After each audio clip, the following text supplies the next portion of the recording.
All right, so we're jumping into this one a little bit different than normal. This is going to be kind of a first attempt at an actual podcast. So this one's going to be going on Spotify. I don't know that I'm going to put the video on YouTube for this one. So we'll just kind of play it by ear. I've gone through, I've asked in the group for a bunch of questions to answer on this. So basically just going to get right to it. And of course, if you're new to the podcast, you're hearing this for the first time, my name is Jeff Standley with Standley Handcrafted. I also run a candle supply company, West Sound Candle Supply. And of course, you can check out all that stuff online, westsoundcandlesupply.com, stanleyhandcrafted.com, and then of course the YouTube channel, Standley Handcrafted. So with this one, I'm trying to get the podcast up and going a little bit more. I think there's a lot of benefits to this one. I have a lot of people asking for it. Not a lot of people can sit down and watch a video on YouTube. So having something that they can listen to or potentially watch later, but they can listen to in the car while they're running back and forth. I know for me personally, I listen to podcasts almost exclusively for everything. So I'm a huge fan of podcasts. Definitely something I wanted to get back into. And of course, if there's anything with this one, please let me know. You can always email me at jeff@stanleyhandcrafted.com. Send any feedback, questions, anything like that, something that you'd like answered on the podcast, go ahead and email me. And of course, I'll go ahead and throw that into a future episode. So we're going to go ahead and get right into this one. Like I said, I posed the question about the podcast, what's something that people wanted to hear about, wanted answered on the podcast. So I got a bunch of different questions and I'm going to go through and we'll just start talking about these. All right, so the first question comes from Courtney, and she said, how do you offer free shipping without raising prices? I just raised my prices and don't want to have to do it again. Now, see, this is one of those ones, this one can be a little difficult just because everything is going up. Supplies are going up, shipping costs are going up. And if you've been selling a candle, let's say for $20 for the last year or two, even the last couple months, offering free shipping is becoming harder and harder. You can still get it relatively cheap, I think, depending on the candle size, of course. But if you're selling like an 8-ounce candle, you can still put that in a 6x6x6 box. You can get, I believe it's priority shipping for right around like $4 or $5, but it has gone up in the last couple of years. So I think on that one, maybe $1 difference. But as you get up into a little bit more expensive a candle, if your candle or boxes of candles gets above £1, you definitely jump into a new territory as far as shipping. It goes from about $4 or $5 to up around $8 to $10. And if you're selling 2 candles, it's kind of easy to absorb a little bit of that cost. But if you're selling 2 candles at $40 and you absorb a $10 shipping charge, I mean, you just eliminated $10 off of your $40 that you just made. And then depending on your cost of goods, your profit margins are going way down. So really the best way to kind of offer free shipping, unfortunately, is to raise prices a little bit, but you don't have to do that completely. I know for me, I wanted to keep it like somewhere in the range. I do offer free shipping above a certain amount. So if somebody spends $50, it's usually not too expensive to send 4, 5, 6 candles at a time. I think it's right around $10 to $15.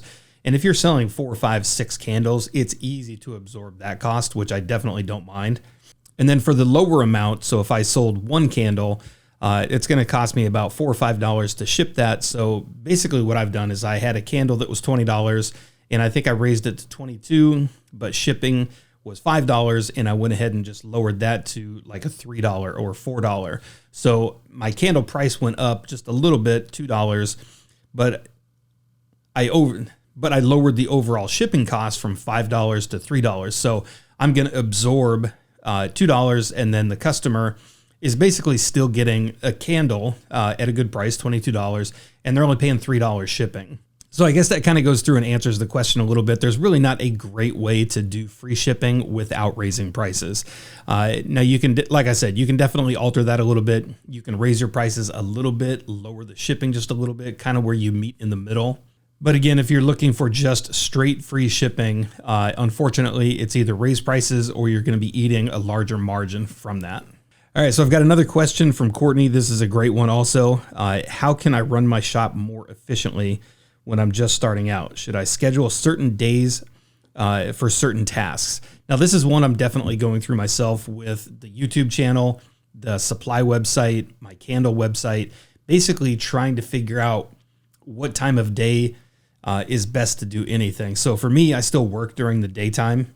And then as I drive home, I try to get into the shop so I can do a few things there. If I have to go through, print out any shipping labels or anything like that, package up anything, I definitely try to do that one. And I definitely try to do that kind of stuff, getting into the shop and making sure things are done. I definitely try to get in there on a Monday, and I definitely try to get in there on a Friday, just because with sales happening over the weekend, I want to make sure that things are getting off as quick as possible Monday. So I definitely leave the bulk of the candle supply shop for Mondays.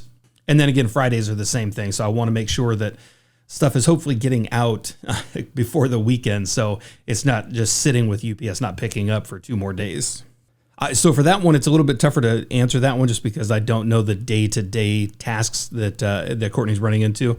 But I would definitely line it up like that. So if you've got things that you want to have out by a certain day, make sure that you're doing those things. Like if you're shipping a bunch of products and you want them there hopefully by the weekend, I would make sure I was in there probably Tuesday, Wednesday, and even maybe Thursday to make sure that everything was out. That way you can spend Friday, Saturday, Sunday kind of going back in, preparing, making new products, anything like that, so that they're ready to ship again by Monday. All right, question number 3 was, if I have a website, is opening an Etsy shop beneficial?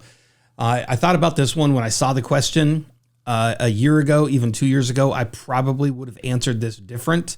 But my opinion has absolutely changed. I don't know that an Etsy shop is that beneficial anymore, just because with the amount of people that are on there selling the same products and with all the fees that they've tacked on over the last couple of years, I just don't see Etsy as beneficial as it once was. Like back in the beginning, even a couple of years ago, Etsy was still really good. And I always told people, just have something on there in case somebody stumbles across your page. You've at least got candles on there so that you're making sales. But I don't do that so much anymore, just because Etsy has raised prices on everything, and it almost costs more money to have your stuff sitting there. It just going through and relisting and doing all this stuff, and then the fees, some of the candles, and then some of the candles, once you get done selling those and add on the fees, and then you tack on shipping with all that stuff.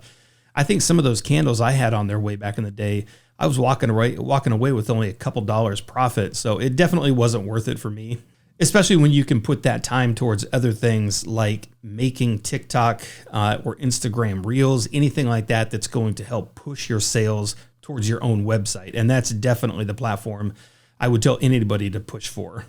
Get people going and coming back to your website of all places. All right, this question comes from Pramila. I believe that's how you pronounce it. How do you keep momentum going after a successful launch? Another great question. I was trying to figure out how to answer this one because it can go so many different ways. I see a lot of people, especially in the Facebook candle group. And if you're not a member there, it's DIY Candle Making Beginner to Advanced on Facebook. Tons of people in there talking about candles. So if you're not on there, definitely jump over, sign up for the group. And like I was saying, I see a bunch of people in there who have really good launches. They put their candles out there and they get a lot of family members, a lot of coworkers, surrounding people, and they have like a really good launch, which is incredible. And then of course, a week or two later or a month or two later, they start to realize that those big initial sales aren't continuing because in some cases, like I said, it was your friends, your coworkers, your family who initially bought your candles, but some of them may not continue to buy over and over because they may still be using the candle, or they just jumped in the one time to help you out and basically help you with your launch, and you haven't created like new and repeating customers since then. And I see a lot of people get discouraged with this one, and you definitely shouldn't be. It's a lot of people forget that growing your own business, candle business, no matter what it is a very slow process. Now, of course, there are people who just jump right into it and they have great sales from the beginning. It's just nothing but growth after that, which is incredible. But for the most part, a lot of people are getting into this, and like I said, it's a slow growth. You're getting out there, you're putting your candles on every single website you can think of, from, like I mentioned earlier, Etsy, your own website, Instagram, TikTok, anything like that. And a lot of people overlook the fact that you're still building that. I I always try to tell people to distance themselves from family and friends, coworkers, counting those, or basically getting those big sales in the beginning. Don't look at that as what your business is going to do for the rest of the time you own your business. It was a good spike, and appreciate it for what it is. And it's, and in that situation, it's people coming out and supporting you. And then, of course, like I talked about with the slow growth, they're basically two completely different things. So I would say one way to keep that momentum going is to, again, you can reach out to those people who bought the candle, even if it's just for feedback, something that you can put on the website, having them send you pictures of them burning candles so that you can use them in kind of future promotions. Again, reels on TikTok, reels on Instagram, or videos on TikTok. And then basically just keep grinding like you're going to continue to get those sales even when they're not coming in, because it will pick up at some point. All right, the next question, which comes from Pramila also, is how do you appeal to the masses and a specific demographic all at the same time? This one can definitely be a little trickier to answer. And it really comes down to the specific demographic that you're going after. Now, if you're doing something like candles, it's pretty easy to kind of still target the mass, even if you kind of niche down with maybe your labeling or I guess the content that you're going after, something like Harry Potter. Let's just say that, or that's actually not very niche, but let's say it's something like that where it's movies, or I'm trying to think of something else that's a little bit more niche, but I think you understand what I'm saying. Candles, everybody loves candles. Like you can take a candle out and you can hit pretty much anybody with a nice looking candle. They're going to pick it up anywhere from pretty much all ages like candles, anywhere from 10 years old to 100 years old. People like candles. And then, of course, if you want to niche down a little bit more, you might lose some of those people going into certain niches. Like, for example, I said Harry Potter. Obviously, Harry Potter is a huge franchise. Everybody loves Harry Potter. But there are people out there that don't really care for Harry Potter. So, and with something like that, I think you definitely can still target that specific demographic. Like if you're going after a Harry Potter crowd, obviously licensing and everything aside, we're not talking about something like that. But if you had candles that were targeted towards that demographic, as long as they're done really well, you can still promote that candle to the masses, even people who don't care for Harry Potter. I think that's kind of an easy one to do. It's you can definitely find some elements from Harry Potter that don't go so niche that you don't really alienate the people that don't know Harry Potter. Now, if it was something like, I've seen a lot of people do candles based on horror movies. Now, I think if you're going into something like horror movies, that's something where you're going after a specific demographic, but that one is definitely not going to be for the masses. I know for me personally, I'm not a big horror movie fan. So if I saw a candle, like I was saying, if I saw a candle that had Harry Potter, I'm a big Harry Potter fan. But if I wasn't, you can still see that candle. You can still see some of the elements from Harry Potter. It's not going to be real jarring if you see something like that. But some of the candles that I've seen that have gone down the horror movie route, those can definitely get maybe into areas where people don't want to have those. The masses aren't going to probably pick up a candle that maybe has like blood dripping down the side of it or anything like that. So I think as long as you haven't niched down too much or niched into a category that just a lot of people really don't care for, I think you might be okay with, I think you're going to be able to find ways to really hit that demographic, something that definitely speaks to that maybe subset or that group of people, but still come across in a nice kind of elegant candle that would still appeal to a mass audience. All right, the next question from Pramila also was, how, if at all, can I streamline the number of suppliers I order from? I can't find a one-stop shop and still maintain my recipes, brand, and style. Now, this one, I've said this one for a long time on the videos, and this is one where I would almost tell people to continue to order from several suppliers. Now, you definitely want to stick with like the same wax, the same wicks, anything like that. So you're going to maintain your recipes, your branding. If you're using a coconut soy or an apricot, anything like that, what I would tell you to do is find a couple different suppliers. And of course you can order from one, but make sure you know that you can get that exact same wax from a couple different suppliers. That way, if something ever happens, you're not kind of out in the dark with not being able to find that wax or that particular style of wick or anything like that, or a fragrance oil. And the fragrance oil one is definitely a tricky one because people really fall in love with a certain oil. And oils can be, even if you order the same one, like a plumeria or even like a cinnamon, which I always default to, you can get 4 or 5 different cinnamon fragrance oils from 4 or 5 different suppliers, and they will all smell a little bit different between them. So the fragrance oil one can be a little trickier just because you really want to stay with that one. So I would definitely over order if there's an oil that you really like. And again, even on that one, I would venture out. If you have a particular fragrance oil that you do a lot of, you have a signature candle that has an oil, I would absolutely try to get out there with a few different vendors and try their version of it. That way, if something does happen and you can't get your oil any longer, you know the next best 1 or 2 that you can kind of go to if something does happen like that. And there are a lot of candle suppliers out there who have discontinued oils, and it's very hard to find a duplicate. And while it's definitely nice to have one supplier that you can get everything from, you can run into a little bit more difficult times with that, just because, like I was saying, if something does happen with that supplier, or if they're just out of stock, or if they just shut down, you've basically lost your one and only supplier that you had everything from. So I would definitely still say find a couple different suppliers. It can be a little bit annoying having to order from like 4 or 5 different people, but definitely make sure that you have options with any of the stuff that you use. All right, and the last question on this one is from Samantha.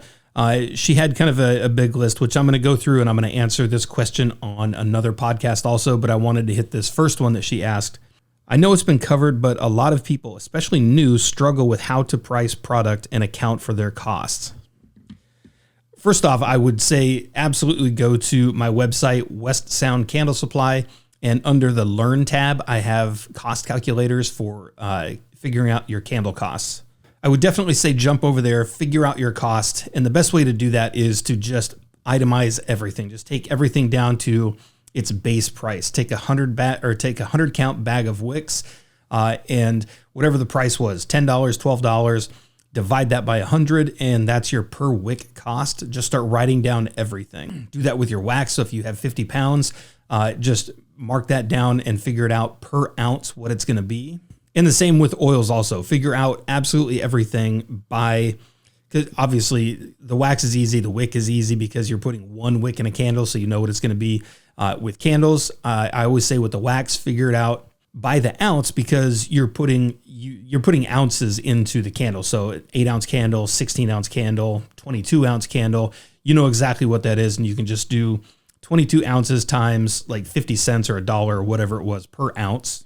And then, of course, once you figure out those costs, you're going to go through, and it's kind of the same formula that a lot of people use. Once you figure out your base candle cost, and that's your cost of materials, electricity, driving back and forth, gas, or whatever you want to add into it, let's call it $5. People usually go off of that one. So if your cost is $5, that means your wholesale would be $10. You're basically doubling. And then, of course, retail is going to be double that. So if your wholesale is $10, you're going to double that, and it's going to be $20 for a candle. Now, that doesn't always work for every candle. You really have to go out there, and I always tell people to go search all the different websites, find a candle that's real similar to yours, and see if your pricing matches up for that one.